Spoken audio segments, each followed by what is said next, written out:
प्रकृति पर्व सरुल पर आज विभिन्न अखड़ा से शोभा यात्रा का आयोजन किया गया। अलग अलग जगहों पर शोभा यात्रा का भव्य स्वागत किया गया।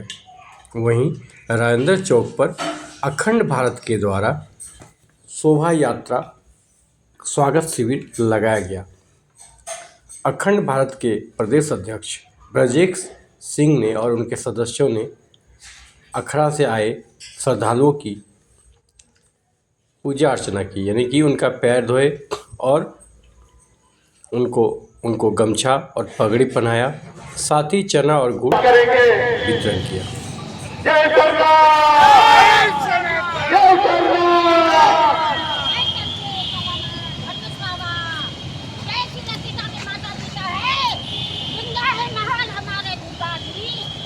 रवि जी बहुत बहुत धन्यवाद आप तमाम अखाड़ाधारी माताओं का, बहनों एवं भाइयों का।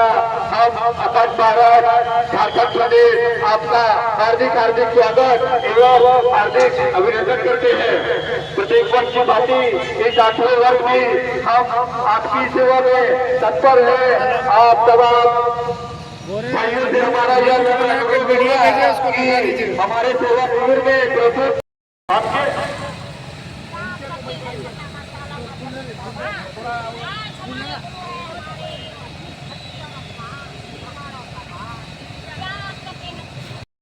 जय सरनाथ, जय सरनाथ।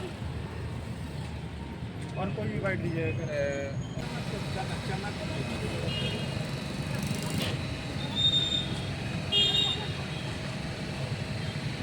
हम लोग अखंड भारत से हो गए और 7 वर्षों से हम लोग स्वागत शिविर लगा रहे हैं। गुड़ चना का वितरण करते हैं, ठंडा जल देते हैं, साथ ही पार गमछा उड़ाकर उनका पैर धो कर के एक सम्मान देते हैं कि भाई सरना और सनातन एक ही हैं और हम एक नहीं रहे, हम अपने इतिहास के प्रति सजग नहीं रहे तो लोग क्या करेंगे कि हमें डिवीज़न करेंगे और फिर धर्मांतरित करेंगे और फिर धर्मांतरित के बाद राष्ट्रांतरित लोगों का हो रहा है।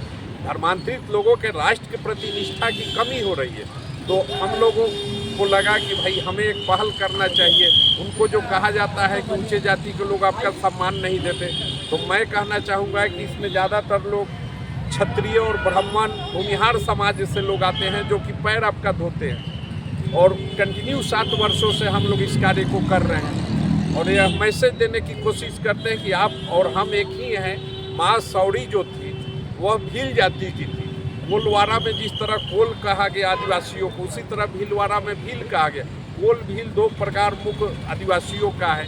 तो माँ सौड़ी का जूठा बैर भगवान राम खाए थे, लेकिन फिर भी आज रामवंशियों को बताया जा रहा है कि भाई आप शोषक हैं, आप सम्मान नहीं देते हैं।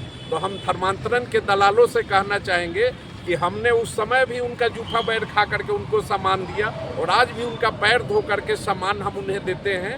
और हम एक हैं, हिंदू के 4 वर्ण हैं, 4 से ही आज उपजातियाँ हुई हैं, इसलिए हमें एक होकर रहने की ज़रूरत है। और सरना हमारी माता है, आदि शक्ति का रूप है। उस माँ सरना को हम वंदन नमन करते हैं और दिल से हम लोग सम्मान करते हैं। लेकिन आदिवासी मूर्ति की पूजा नहीं करते हैं जी। देखिए होता है ना, काफ़ी लंबा समय तक कोई चीज़ चलता है तो लोग कहते हैं 4 कोस में बोली बदल जाती है ना, पानी बदल जाता है थोड़े आगे पीछे जाने से। तो हम कह रहे थोड़े बहुत तो डिफरेंसेज आएंगे ना। सनातन कोई लिखित ग्रंथ नहीं है, प्राकृतिक प्रदत्त ग्रंथ हमारा जीवन पद्धति है। प्रकृति से संतुलन बना के जो जीवन जीने की जो विधि है वही सनातन की विधि है, वही सनातनी मानक बिंदु है। धर्म का मतलब ही होता है धारण करने योग। तो धारण क्या किया जाए? प्रकृति को हम धारण नहीं करेंगे तो ऑक्सीजन की कमी होगी, पूरे सिस्टम गड़बड़ा जाएगा। आज देखिए सुनामी, भूकंप आ रहे हैं तो वैज्ञानिक भी कहते हैं कि भाई देखिए आप लोग प्रकृति से छेड़छाड़ कर रहे, इस वजह से सुनामी आ रहा है, भूकंप आ रहा है। तो हम करें कि हमारे ऋषि मुनि और संत जो होते थे वो यही तो किए कि भाई आप प्रकृति पूजा करें, प्रकृति में जीवात्मा को देखें, ईश्वर को देखें और अपने पोषक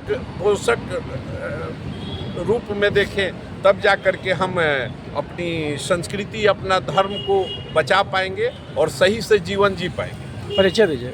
अखंड भारत राष्ट्रीय अध्यक्ष ब्रजेश सिंह। ये आदिवासी हमारे भाई हैं। सरना और सनातन दोनों प्रकृति की पूजा करती है और दोनों में समरसता है और हम लोग उनका अपना भाई मानते हैं, इसीलिए उनके स्वागत में यहाँ पे लगे हुए हैं।